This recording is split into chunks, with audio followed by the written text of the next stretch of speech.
সবাইকে স্বাগত জানাচ্ছি এডুকেরিয়ার 24 ইউটিউব চ্যানেল এবং ফেসবুক পেজে। আজ সরকারি কর্মচারী কর্মকর্তা আপনাদের জন্য একটি গুরুত্বপূর্ণ খবর নিয়ে এসেছি। আজ ৬ তারিখ প্রকাশিত একটি লেটেস্ট আপডেট আপনাদের জন্য পে স্কেল সম্পর্কিত। তো এটি আমি দৈনিক শিক্ষা .com এখান থেকে আপনাদের জন্য সংগ্রহ করছি। পে স্কেলে বেতন বাড়ছে ৯০%, বেশি লাভ মধ্যম কর্মজীবীদের। এরকম একটি শিরোনামে সংবাদ প্রকাশিত হয়েছে এবং আমার কাছে মনে হয়েছে যে এটি অনেক ইতিবাচক একটি খবর।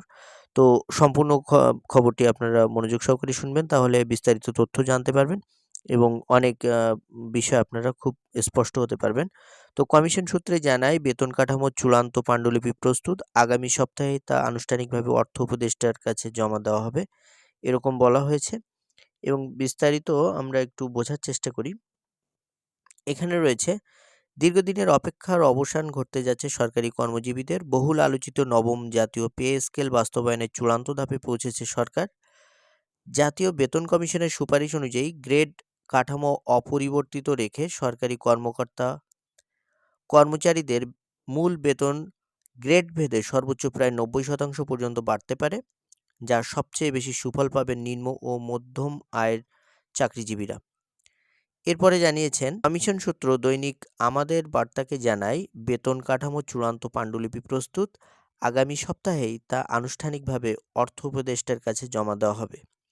নবম পে স্কেল প্রণয়নের শুরু থেকেই গ্রেড সংখ্যা কমানোর দাবি উঠেছিল বিভিন্ন মহল থেকে। তবে দীর্ঘ আলোচনা ও পর্যালোচনার পর কমিশন বিদ্যমান ১৬টি গ্রেড কাঠামো বহাল রাখার সিদ্ধান্তে অনড় থাকে। কমিশনের চূড়ান্ত সুপারিশ অনুযায়ী নিম্ন ও মধ্যম স্তরের কর্মকর্তা-কর্মচারীরা বেতন বৃদ্ধির সুফল পাবেন সবচেয়ে বেশি। কমিশনের সুপারিশে শিক্ষকদের জন্য পৃথক বেতন কাঠামোর বিষয়টিও অন্তর্ভুক্ত করা হয়েছে। পাশাপাশি অন্যান্য ভাতা ও সুযোগ সুবিধা পুনর্বিবেচনার প্রস্তাব রাখা হয়েছে, যা দীর্ঘদিনের দাবি ছিল সরকারি কর্মকর্তা-কর্মচারীদের। অর্থ উপদেষ্টার কাছে প্রতিবেদন জমা দেওয়ার পর সেটি অর্থ মন্ত্রণালয়ে যাচাই বাছাই হবে।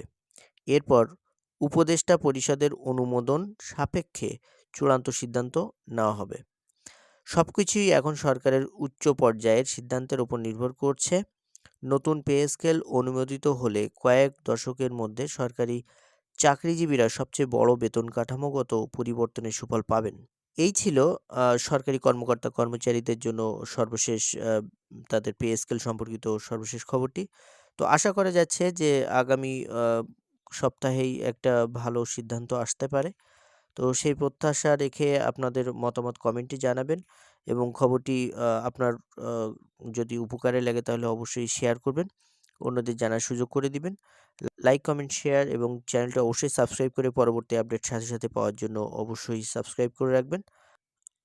এতক্ষণ পর্যন্ত খবরটি দেখার জন্য সবাইকে ধন্যবাদ।